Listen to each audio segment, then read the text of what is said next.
Hello, and welcome to the Sleep Story. I'm glad you're here. Wherever you've come from today, whatever the hours have asked of you, you can set all of that down now. There's nowhere else to be. Tonight, I'd like to take you to a Victorian sorting office in a small English cathedral city on Christmas Eve in the year 1887. Snow is falling steadily outside the tall windows, muffling the world to a kind of gentle hush. Inside, a pot-bellied iron stove burns in the corner, ticking softly to itself, and a man named Edmund moves quietly through the amber lamplight, sorting the last letters of the evening, handling each one as though it matters, because to him, it does. It's a story about the comfort of familiar work, and the warmth that can find you in an ordinary room, on an ordinary night, if you're willing to let it. But before we begin, I'd like to give you a moment or two to settle in properly. There's no hurry at all, so if you haven't already, let yourself lie back. Let the pillow take the weight of your head. Let the bed hold you, fully, completely, the way it always has and always will. You don't need to do anything about that weight. You can simply allow it to be carried. When you feel ready, and you'll know when you do, we'll make our way together through the snow, toward the warm light of the sorting office, and Edmund's quiet evening will begin. There's no need to be anywhere else right now.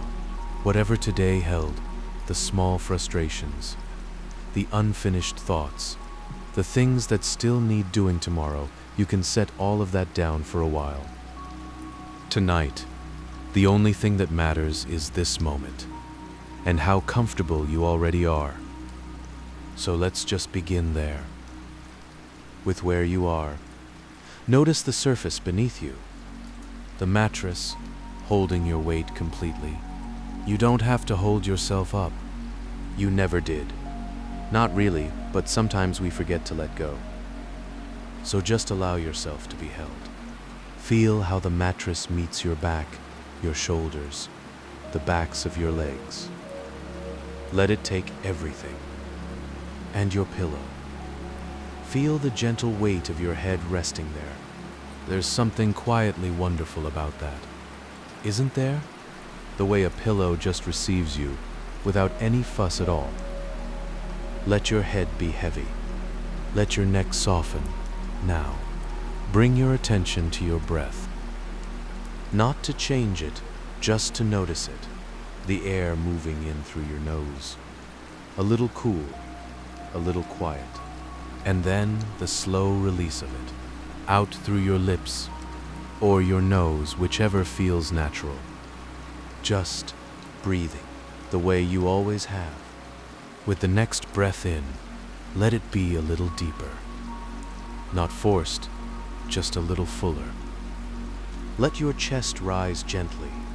Let your belly soften outward. And then breathe out, slowly, like you're breathing out the last little bit of the day. You might feel your shoulders drop as you do that. Your jaw, perhaps, unclenching without you even meaning it to. The small muscles around your eyes, easing. These things happen on their own, when we give them permission. Feel the warmth of your sheets around you, the weight of them, the softness. That particular comfort of being tucked in against the cool of the room. You are safe here, completely, quietly safe. With each breath, you are a little heavier, a little further from the noise of the day, a little closer to sleep. And when you are ready, there's no hurry. Just let your eyes close, if they haven't already, and let me take you somewhere quiet tonight. The snow had been threatening since afternoon, and by the time Edmund turned the corner into Mitre Lane, it had made good on its promise. It came down steadily, without drama, in the way that the best snowfalls do, not in gusts or flurries, but in a slow and patient descent, as though the sky had simply decided to rest and was letting everything down gently. The cobblestones were already white. The iron railings wore a thin ridge of it along their tops, and the gas lamp at the end of the lane threw its amber circle out across the falling flakes so that they seemed, just for a moment, to burn. Edmund stopped beneath that lamp and looked up. He stood there for perhaps 10 seconds, his coat collar up, his cap dusted white across the brim, his breath rising in small, quiet clouds, and watched the snow come down through the amber light. Then he walked on. The sorting office occupied the end of the lane, as it always had, as it had done for 40 years before Edmund was born. It was a large building for such a quiet street, 3 stories of pale stone, with tall sash windows on the upper floors, and a broad arched entrance on the ground floor through which the post vans came and went. Above the arch, in letters carved into the stone, were the words His Majesty's Royal Mail. Though the stone had darkened with the decades and the words had taken on the color of the street itself, as though the building had absorbed them the way old things absorb everything, slowly and completely. Edmund came in through the side door, the one the sorters used, and stood for a moment in the entrance hall. He shook his coat. The snow fell from it in small, soft clumps onto the flagstone floor. He removed his cap and shook that too, and then hung both on the row of iron pegs by the door. The third peg from the left, which was his, had always been his, would always be his as long as he worked here. He smoothed his coat once on the peg, running his palm down the wool to straighten it. Then he stood still and let the building come back to him. The entrance hall smelled of floor polish and cold stone and already faintly of sealing wax. That was the smell that met you here in the first moments, even before you reached the sorting floor, a faint, warm sweetness carried on the air from the bundles waiting inside, from the stove that had been burning since midday, from 11 years of the same wax warming in the same room. It was a smell Edmund associated with almost nothing else in the world.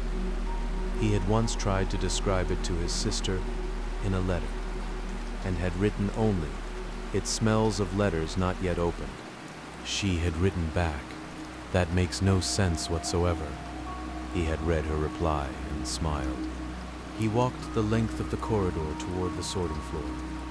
The corridor was long and narrow, with framed notices on one side and bare plaster on the other. His footsteps fell quietly on the wooden boards ahead of him. The door to the main floor was propped open, and through it came the warm smell in full, richer now, heavier, with the pine added to it from the wreath that someone had hung above the postmaster's door, a wreath that Edmund had thought perhaps excessive when it first appeared last week, and had since come entirely to love. He passed through the door. The main sorting floor opened up around him. It was, as it always was when Edmund first stepped into it at the beginning of his shift, momentarily overwhelming. Not in any loud or difficult way, in the way that a cathedral is overwhelming when you step in from the street. The sheer size of the space, the height of the ceiling, the sense of air above you and around you on all sides. The vaulted ceiling crossed with its iron walkways. The long rows of sorting frames stretching from one end of the room to the other, each frame a wall of small square pigeonholes, hundreds of them, thousands perhaps, a honeycomb of destinations stacked floor to ceiling and running wall to wall. In the lamplight they glowed faintly, the oak worn smooth by decades of hands reaching in and pulling out, reaching in and placing. Some pigeonholes had small labels in neat copperplate, the names of streets and villages and towns. Others had labels so old they'd yellowed to the color of cream. Along the far wall, the gas lamps were being lit. A young man with a taper on a long pole was moving down the row, reaching up to each lamp in turn. Each one bloomed as the taper touched it, a small pop of sound, too soft to startle. and then the amber light spreading outward and downward, settling over the nearest frames like a warm hand laid across wood. In the tall sash windows opposite, the new lamplight appeared again as a reflection doubled, somehow gentler for the doubling, the glass giving back the amber glow with a softness that the lamps themselves did not quite have. Outside those windows, snow continued to fall, and the two things together, the amber light inside, the white silence outside, made the room feel more deeply itself, more held. The pot-bellied stove burned in the corner of the floor. It was an old thing, black iron, round-bellied, standing on its 4 squat feet, like something stubborn and permanent. It had been in that corner since before Edmund's time, and would be in that corner long after, he suspected. Tonight it was burning well. He could feel its warmth from 6 feet away, and hear it too, a steady, small ticking as the iron expanded in the heat. Beside it, someone had left a folded blanket on the old wooden chair, and there was a kettle on the small metal shelf built into the wall just beside the stove, which meant Agnes had been in already. Edmund stood and took in the room for one more moment. Then he moved to his frame. His frame was the 5th from the left-hand wall, which put it far enough from the door to be quiet and close enough to the stove to be warm. The pigeonholes on his frame held the districts and routes he knew best, the villages south and east of the city, some of the northern counties, the Edinburgh branch. He set his small bag on the floor beside the chair, rolled his sleeves once, and pulled the first bundle of letters toward him. The bundles had come in on the afternoon cart, and were stacked on the broad shelf that ran the length of the sorting frames, waiting. Each one was tied with a thin cord, a paper label tucked under the knot. Edmund untied the first bundle and spread the letters across the sorting shelf. He picked up the first one. Even after 11 years, the letters still had weight in his hands. Not just physical weight, though they had that too, the different heaviness of a single sheet note versus a thick business letter with its enclosures. The surprising lightness of a small card in its envelope, almost nothing between your fingers. The weight he meant was the other kind, the weight of what was inside. He couldn't read them, naturally, and did not wish to, but he held each envelope for a moment before placing it, just long enough to read the address quietly under his breath. And in that moment he knew something about the letter, where it was going, and perhaps, in the smallest way, why. He picked up the rubber stamp and began. The sound settled around him like weather. Thud, thud, thud. Each letter received its stamp, the date, the dispatch mark, and then his hand moved it to the pigeonhole and reached back for the next. There was a rhythm to it that Edmund had found from almost his first week in this place and never lost.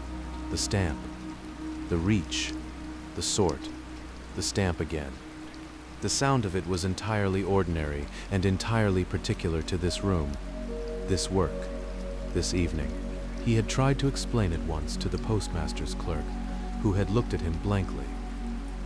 But the sound was real, and it was his, and on quiet evenings it was enough to fill the room in just the right way, not loudly, not intrusively, just enough to mark the passage of time without the need to watch a clock. Thud. Reach. Place. The smell of sealing wax drifted from the bundle before him. Some of the letters had been sealed in the old way, not licked envelopes, but proper wax seals, pressed with small brass stamps. The wax hardened now to deep red or dark green rounds of something almost jewel-like at each envelope's back. Warmed by the stove and the lamps, the room drew this smell up and out of the wax into the air, and it wound through everything, sweet, faintly smoky, slightly honeyed, a smell that had no equivalent outside this place. Edmund breathed it without noticing, the way you breathe the air of a room you have belonged to for years. He worked, The other sorters moved at their frames up and down the floor. He was aware of them the way you are aware of fellow occupants of a library, their presence companionable and undemanding. Their sounds, the stamp, the shuffle of paper, the occasional low word folding into the general atmosphere of the room without breaking it. The lamplighter had long since finished and taken his pole away. Above them, the iron walkways were empty. The stove ticked. The snow fell against the windows, silent and continuous, pressing its white quiet against the glass. Edmund sorted and did not think about anything in particular. This was one of the pleasures of the work, and he had come to understand it as a genuine gift. The way the sorting took just enough of his attention to hold his mind still without demanding enough of it to tire him. His hands knew what to do. His eyes read the addresses and his hands moved, and the letters found their homes. And somewhere beneath all of that, quieter than the stove and slower than the snow, his mind simply rested. He had been working for perhaps an hour when he reached the northern bundle. It was a thick one, more letters going north tonight than he'd expected. Perhaps because of the holiday, perhaps because Christmas had a way of sending words toward the places people no longer were. He untied it and spread the letters across the shelf. Durham, Carlisle. A packet bound for Newcastle with a red wax seal and careful double wrapping. 3 letters for Edinburgh, which he would sort together when he reached the end of the bundle. He began to move through them. A child's letter first, he could tell from the address, which was written in large, careful, round letters, each one separate and proud, the way children write when they want to be taken seriously. The address was a grandmother's, or perhaps an aunt's. The letters of it were those of someone loved, Edmund thought, though he could not have said exactly why he thought that. Something about the care taken, the pressure of the pen. He placed it, reached for the next. A businessman's letter, dark ink, decisive strokes, the letters angular and efficient. The sort of hand that gets letters opened first. He sorted it without particular feeling and reached again. Then, near the bottom of the bundle, he found the letter. He almost missed it. It was a thin envelope, the kind used for a single sheet, and it had slipped down between 2 heavier letters and come up with them as he moved the bundle. He lifted it and held it to the light to read the address, and then he stopped. The handwriting. It was the handwriting that stopped him.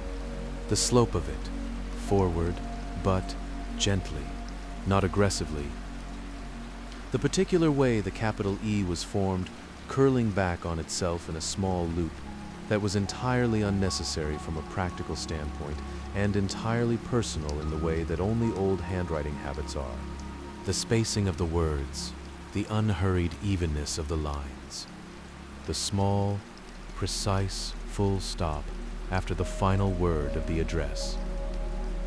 His hands had gone still without his asking them to. He stood at the frame with the letter between his fingers and felt, for a moment, as though time had done something strange. Not stopped exactly, shifted.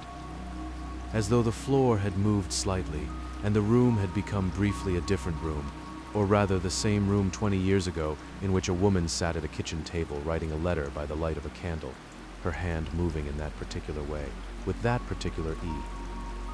Edmund breathed. He breathed again. He was aware, quite precisely, of the snow against the windows. He could hear it, almost in the way you can sometimes hear snow even when there is no sound, only the sense of it pressing the world toward quiet. He was aware of the lamp behind him, and the warmth from the stove and the smell of the wax. He was aware of the letter between his fingers, which was not, of course, his mother's letter. It was addressed to a Mrs.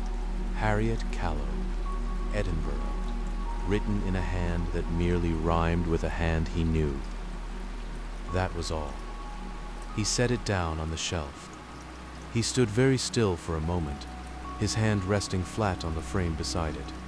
Then he picked the letter up again and placed it, with great care, in the Edinburgh pigeonhole. He smoothed the edge of it once with his thumb as it sat in the slot, the way he would have smoothed a bent corner, though the corners were perfectly fine. He reached for the next letter. The shift moved on. The lamps burned steadily. The stove ticked its familiar tick. Edmund worked through his frames with the same precision he always brought, the same quiet attention, the stamp and the reach and the place. But something had changed in the room, or rather, nothing in the room had changed at all, which was itself the change, because he had become aware, in the way you become aware of a sound once you have noticed it, of the quality of the silence around him. The letters on his shelf were all addressed to someone. Every one of them. Every single envelope, whether it held a child's drawing, or a business contract, or a recipe clipped from a periodical, or words of love written by lamplight the night before, was addressed to someone who was waiting for it. Someone who would hear a knock, or step to the door, or find it on the mat, and feel something: recognition, warmth, the pleasure of being remembered. All of these letters had destinations. They were moving, all of them, toward people who were theirs. Edmund sorted. He did not allow himself to dwell on this for long. He had lived alone for several years and had long since made a kind of peace with it. His rooms on Bridge Street were comfortable, and he knew his neighbors well enough to greet them pleasantly. He ate his meals at the same small table by the window and had come to find a great deal of satisfaction in an evening's reading. He was not, by any reasonable measure, unhappy. But Christmas Eve was not a reasonable measure. Christmas Eve was the night of the year when the distance between being comfortable in your solitude and being entirely at home in it showed most clearly. And Edmund was honest enough to know which side of it he stood on. His sister had sent a letter from Edinburgh in the first week of December, as she always did. It had arrived punctually. As her letters always did, she was, if anything, more organized than Edmund, and he had read it twice, and written back, and the whole exchange had been warm and sufficient and left him feeling, in its wake, more aware of the distance between Edinburgh and here than he had felt before it. He reached the end of the bundle. He straightened the pile of letters he had already sorted, a habit, not a necessity, and began to untie the next one when he heard, behind him, the sound of a tray. He knew the sound, the particular rattle of tin on tin, the small clatter of a teaspoon not quite secured. He turned.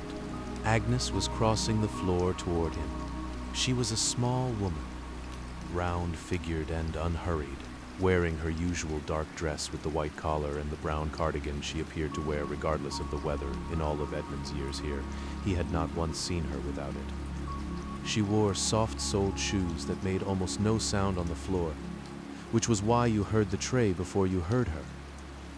Her gray hair was pinned up in its customary arrangement, slightly less exact than usual at this hour, and she was carrying the battered tin tray with a steadiness that spoke to 30 years of practice, carrying trays through this room. On the tray, 2 cups of tea, steam rising from both in thin, pale threads. A round tin with a tartan lid. Agnes set Edmund's cup on the edge of the sorting frame, not too close to the letters, exactly the right distance, with the certainty of someone who has done this before and will do it again. "There," she said, as though that were the sentence. She pulled the low wooden chair from its usual place behind the weighing table and settled into it with a small sound of relief, holding her own cup in both hands. She did not offer further conversation. She did not need to. Agnes had been the overnight tea-keeper for 30 years and had learned, as all good tea-keepers must, that the tea matters more than the words around it. Edmund wrapped his hands around his cup. The warmth moved through his palms and up his arms, and He felt something in his shoulders ease that he hadn't been entirely aware was held tight. The tea was strong, as Agnes always made it strong enough to taste properly of itself, strong enough to mean something on a cold night. He drank the first sip slowly. Somewhere outside, not close, not immediately outside, but somewhere in the city beyond the snow-blanketed windows, he could hear singing.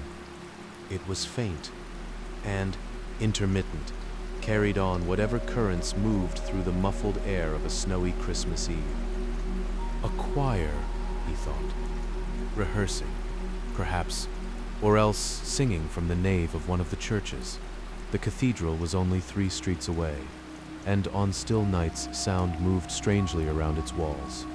He could not make out the words, only the shape of it.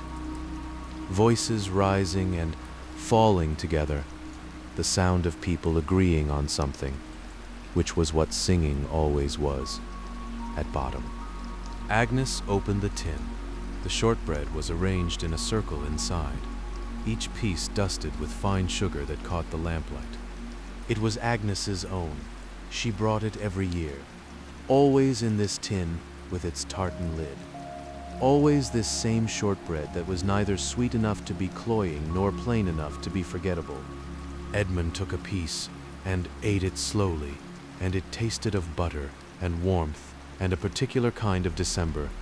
Agnes settled back with her own cup and her own shortbread and sat for a while in peaceful silence. Then she began to talk. She talked the way she always talked in these late hours of the Christmas Eve shift, without preamble, without urgency. The stories simply arriving as though they had been there in the air of the room waiting to be recalled. She had 30 years of Christmas Eve shifts behind her, and the stories that lived in those years had the quality of things well told before, not worn out by the telling, but smoothed like stones in a river, into their best shapes. She told him about the year the dog had been found sleeping inside a mailbag. 47, she said. Coldest Christmas Eve I can remember. We came into the morning shift, and there was this lump, you see, in one of the sacks. We thought it was a parcel that had got itself misdirected. Weston, you won't know Weston. He retired before your time. Weston picks up the bag and it moves. Gave him the most awful fright. Edmund smiled. He had heard this story before, but it was no worse for that. It was a terrier, Agnes said. White with a brown patch on one ear, no collar, no letter of explanation, which I always thought was the strangest part. Someone had simply posted the dog. She said this with the equanimity of someone who has long since made peace with the inexplicability of the things people choose to post. We kept him in the parcels room for a week. The postmaster was very put out. She drank her tea. There was the year with the goldfish, she added thoughtfully. Edmund laughed. A genuine, quiet laugh. The kind that comes from being genuinely surprised. You have told me about the dog for several years, he said, and you have never mentioned a goldfish. Agnes looked at him over the rim of her cup. I tell the stories in order of their importance, she said. The goldfish was a comparatively minor incident. The point is, it was alive. When we opened the box, she paused, just barely. But it was alive. The stove ticked. The choir drifted through the snow outside, rising and falling. Agnes told him about the year the snow had come so heavily on Christmas Eve that half the night sorters had slept on the mailroom floor rather than attempt the walk home.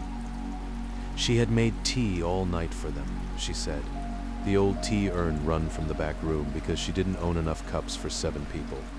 And someone had found a tin of sardines somewhere. She had never discovered where, and they had eaten sardines on crackers in the lamplight at 2 in the morning while the snow piled up against the windows. And she had never, Agnes said. And she said this with the particular firmness she reserved for important statements. She had never felt less inclined to sleep in her life. Edmund listened. He was leaning against his sorting frame now, his cup warm in his hands, the lamplight falling across the polished wood and the near-empty shelves. The sorting floor was quieter than it had been an hour ago. Some of the other sorters were through their frames and had moved to the back rooms or the root-packing tables, and the sound of stamps from neighboring frames had grown sparse, scattered, intermittent. The room was emptying toward its late-hour self. He ate another piece of shortbread. Agnes was quiet for a moment, looking at nothing in particular, or rather at the middle distance the way people look when they are moving through their own memories. "I like Christmas Eve," she said, at last. "Better than Christmas Day. Always have." "Why?" Edmund asked, though he thought he might know. Agnes considered this with the attention it deserved. "Christmas Day is what you hoped for," she said, finally. "Christmas Eve is hoping, and hoping is the better feeling, I find. It still has everything in it." She looked at her cup. "Christmas Day always loses a thing or two." Edmund did not say anything. He thought about what she had said and found it true, and found also that truth sometimes has a quality that makes conversation the wrong response to it.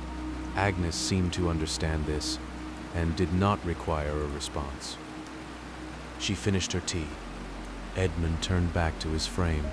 The shortbread tin was still open on the edge of the shelf, and Agnes had drawn her mending toward her from the basket that lived permanently beneath the weighing table. She worked there at needlework sometimes, and sometimes at letters of her own, and sometimes at nothing at all, simply sitting. Edmund had never asked what she mended. It occurred to him that he ought to have years ago, and that it was not too late. But instead he lifted the next bundle. This one was small, smaller than any of the earlier ones, fewer than a dozen letters tied with a cord that had been knotted loosely, easily, as though whoever tied it knew there was no great weight to hold. Edmund untied it and spread the letters across the shelf. He picked up the first one and read the address. He sorted slowly now. Not because he was tired, he was not particularly tired, but because the hour had a quality to it that encouraged slowness. The stove burned steadily in its corner. The amber light lay across the frames and the floor in its warm, even pools. Agnes worked at her mending with the particular rhythm of someone entirely at ease in their own company and in their surroundings. The faint sound of her needle through fabric so quiet as to be felt rather than heard. Outside, the snow continued to fall, had been falling now for 4 or 5 hours, and showed no inclination to stop, and the world outside the windows was a study in white silence, the kind of silence that seems to have weight, that presses against the glass and makes everything inside feel more interior, more contained, more itself. Edmund sorted. He lifted each letter and read its address quietly under his breath. He smoothed any bent corners with his thumb. He placed each one in its pigeonhole with the careful patience of someone who understood, had always understood, in the way that some people simply know certain things, that the letters mattered. Not in the grand sense, not historically or philosophically. Just they mattered to someone. A letter addressed to a mother or a father or a beloved friend, arriving on Christmas morning, mattered to whoever had written it and to whoever would open it, and in the period between those two moments it passed through these hands, and these hands would take care of it. He placed the second to last letter in its slot. He picked up the last. His hands stilled again. He stood at the frame for a long moment, not reading the address this time. He had not reached inside his breast pocket in some years. He had not needed to. But he had carried the letter there for so long that its edges had softened and its folds had deepened, and he knew without looking that it was there. He set down the last letter from the bundle. He reached into his breast pocket. The letter he took out was small. The envelope was worn soft at the edges, as though it had been handled many times, and the address on the front, his old rooms on Westgate Street, before he'd moved to Bridge Street, was in his mother's hand. He knew this hand. He had always known this hand, the slope of it, the way the E curled back. He turned the envelope over in his fingers and sat down slowly in the old chair beside his frame. Agnes looked up from her mending. She said nothing. She had been here long enough to know when words were the wrong kind of company. Edmund opened the letter. It was his mother's last Christmas letter. He had known it was the last when it arrived.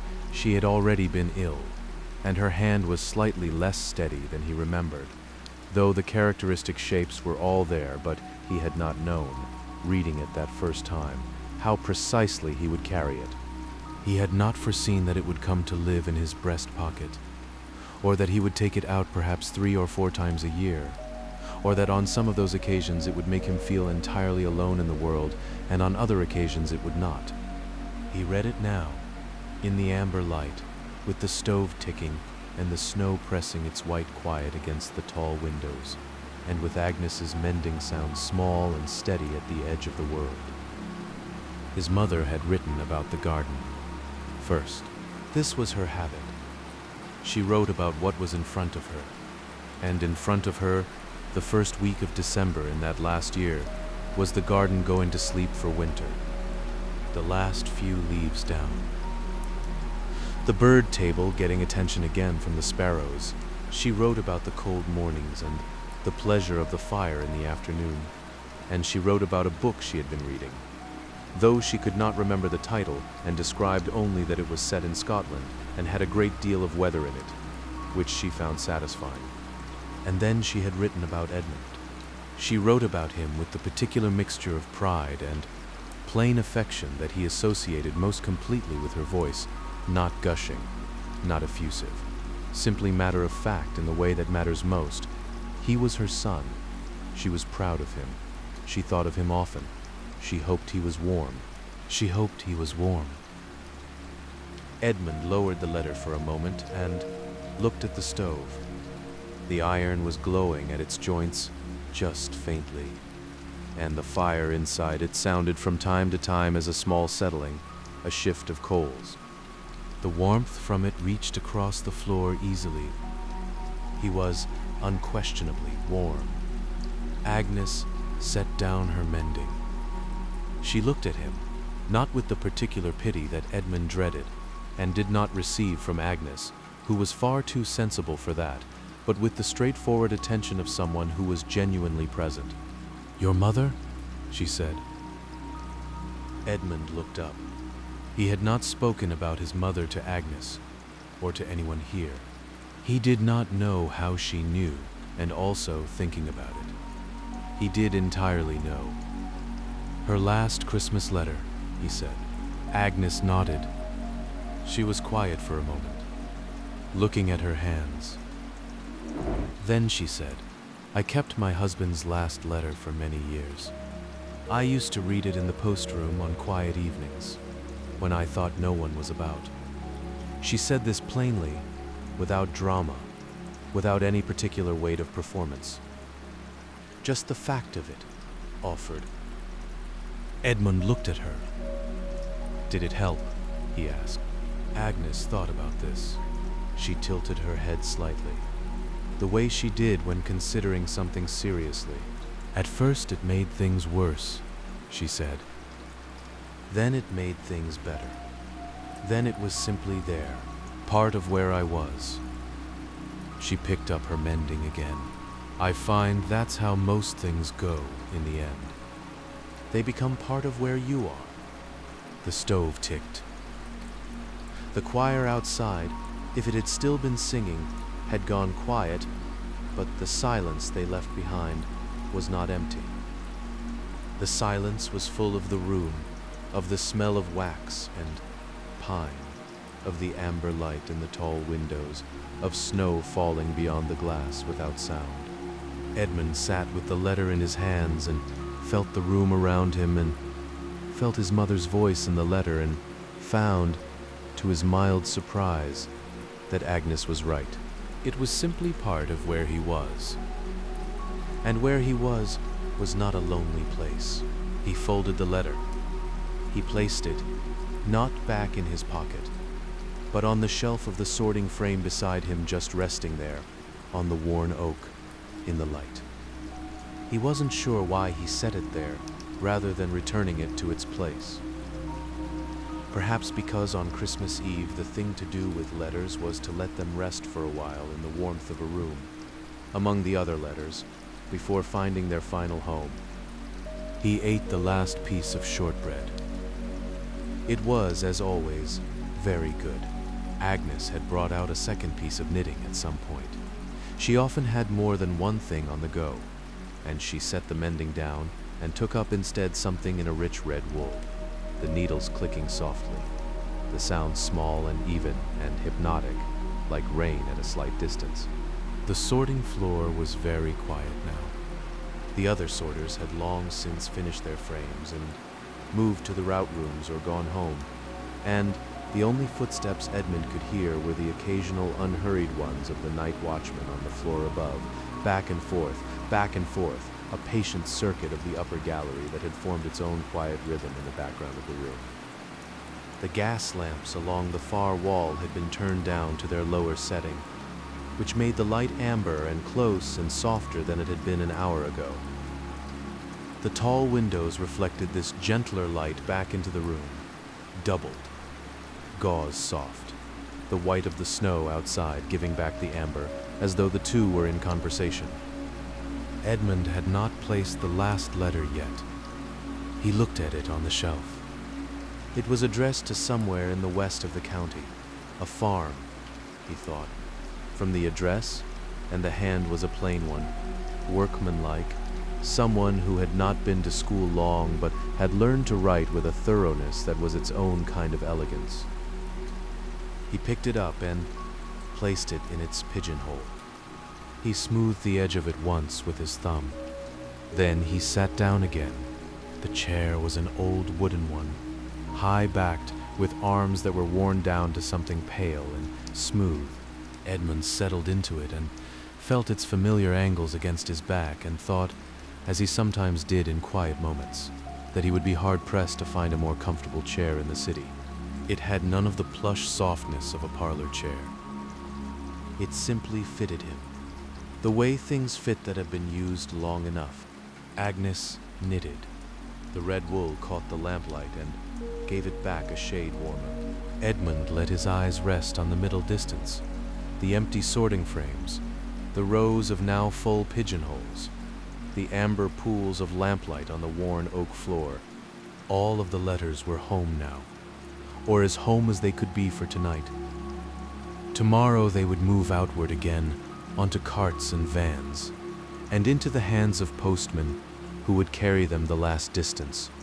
But for tonight, they were here, held in this room, in transit, briefly at rest, surrounded by the warmth of the stove and the smell of the wax and the soft amber certainty of the lamps. He thought about his mother's letter on the shelf beside him. He thought about Mrs.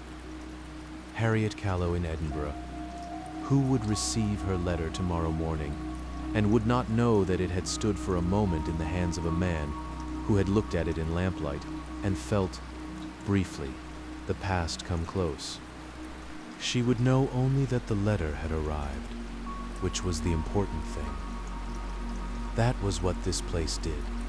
It moved words from hand to hand, from room to room, from one person's warmth to another's, and most of that movement was invisible, and all of it mattered.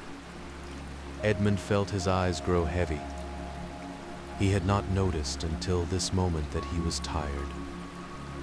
The evening had been a long one, and the warmth of the stove was entirely enveloping, and Agnes's knitting needles were keeping their soft, unhurried time, and there was nothing anywhere in the room that required anything of him. He let his head rest against the back of the chair. His hands lay open on the armrests, the way hands do when there is nothing left to hold. The letter from his breast pocket rested on his knee, where he had placed it without quite deciding to, its folds soft and familiar under his palm. Outside the tall sash windows, the snow was still falling. It fell without sound. It had been falling all evening, and would fall all night, and in the morning the cathedral city would wake to find itself made new and white and quiet. Every cobblestone covered, every rooftop smoothed, the whole familiar world gentled into something slightly different from itself. Edmund breathed. Agnes knitted. Click, click. The red wool moving through her fingers in the lamplight. Somewhere above, the night watchman's footsteps turned at the end of the gallery and began their patient way back. The stove ticked. Then, from outside, distant at first, then fuller, then filling the room the way warmth fills a room. From the edges in the cathedral bells began. 1. A single deep stroke that moved through the stone walls and the tall windows and the sorting frames and the warm air and through Edmund's chest as he sat half sleeping in the wooden chair. A sound so deep it was felt as much as heard. 2.